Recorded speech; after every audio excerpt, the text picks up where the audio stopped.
Deputy CM Brajesh Pathak ji हमारे साथ मौजूद। सर, अस्पतालों को क्या निर्देश दिए गए? डॉक्टरों की छुट्टियां रद्द की? गर्मी के मौसम को देखते हुए सभी को सतर्क रखने के लिए कहा है और चिकित्सक को पैरामेडिकल को कहा है कि बहुत आवश्यक हो तभी छुट्टी लें। सर, आज कितने प्रस्ताव पास हुए? कुछ लगभग 11 प्रस्ताव पास हुए हैं और प्रदेश के चतुर्मुखी विकास के लिए हम सब कृत संकल्प हैं।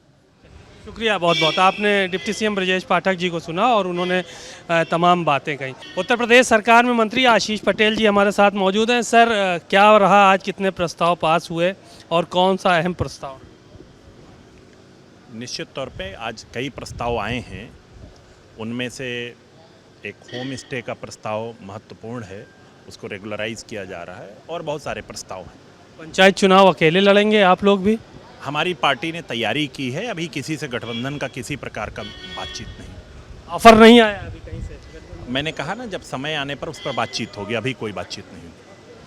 चलिए, शुक्रिया बहुत बहुत। आपने सुना आशीष पटेल जी को, कहा कि अभी समय आने पर बातचीत होगी। के शर्मा जी से बात कर लेते हैं। सर, बिजली के निजीकरण को लेकर बड़ा बवाल चल रहा है, विवाद मचा हुआ है, विपक्ष भी हमलावर है।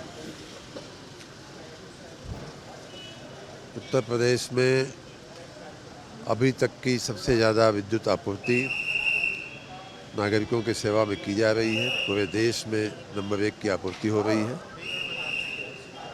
जो भी निर्णय होगा जनता के व्यापक हित में, राज्य के व्यापक हित में, सभी क्षेत्रों में बिजली पर्याप्त सुचारू रूप से आवे, इस विषय को ध्यान में रख करके सरकार जो भी निर्णय लेगी उसका क्रियान्वयन किया जाएगा। लापरवाह अफसरों पर भी?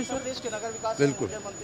चलिए, शुक्रिया। आपने सुना है कि शर्मा जी को बहुत सारी उन्होंने बातें कही। सुनील शर्मा जी हमारे साथ मौजूद हैं बातचीत के लिए। सर, आज क्या रहा कैबिनेट में, कितने प्रस्ताव? आज 9 प्रस्ताव थे कुल। उनमें महत्वपूर्ण सबसे प्रस्ताव है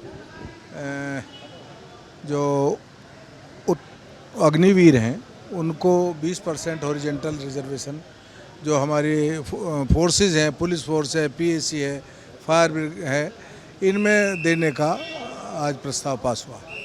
एक सवाल ये था कि विपक्ष लगातार जो है वो हमलावर नज़र आ रहा है ऑपरेशन सिंदूर के बाद से, इसको किस तरह से देख रहे हैं? विपक्ष की जो भाषा शैली है वो लगभग पाकिस्तान की भाषा से मिलती है। ये अच्छा नहीं। ऑपरेशन सिंदूर हमारी सेनाओं के शौर्य का प्रतीक है। हमने घर में घुस कर के पाकिस्तान के आतंकवादियों को नेस्तनाबूद किया है, उनके अड्डों को। ये हमारी सेना और हमारे जवानों के लिए सम्मान की बात है और इस पर विपक्ष को ऐसी भाषा नहीं बोलनी चाहिए। एक सवाल, आखिरी सवाल था। दलित वोट बैंक पे सबकी नज़र है, चाहे वो चंद्रशेखर आज़ाद हो, मायावती हो, सपा हो, बसपा हो, इन सब की नज़र है। भारतीय जनता पार्टी भी क्या इस एजेंडे को लेकर आगे? देखिएगा, मोदी जी का तो सबका साथ सबका विकास का नारा है। हम सबको साथ लेकर चलेंगे, सभी वर्गों को। चलिए, शुक्रिया बहुत बहुत। आपने सुना तमाम लोगों को।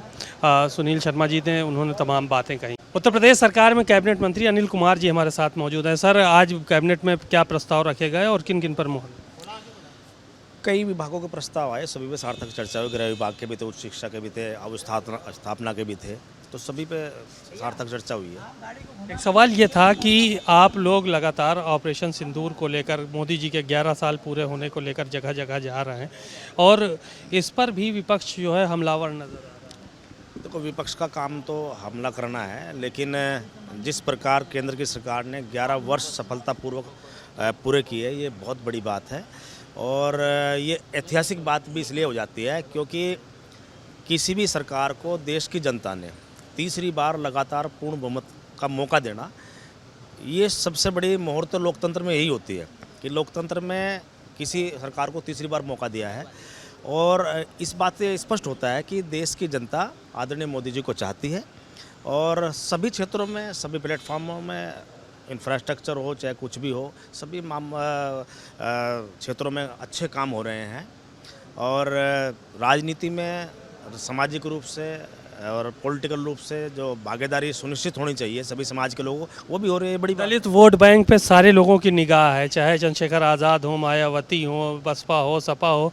क्या आप लोग भी दलितों के लिए कुछ कर रहे हैं? वो दलित वोट बैंक पे निगाह बना? दलित समाज के लिए बड़े काम हो रहे हैं सरकार में और दलित समाज एनडीए के साथ है, भारतीय जनता पार्टी साथ है, राष्ट्रीय लोकदल के साथ है और ये प्रूव हो भी चुका है। अभी जब उपचुनाव हुआ था तो जो पीडीए का नारा विपक्ष के लोगों ने दिया था वो ध्वस्त हुआ है, वो कमज़ोर पड़ा है और सभी दलित समाज और पिछड़े समाज ने एकजुट होकर उपचुनाव में दिखाया है कि हम सब लोग एनडीए के साथ हैं।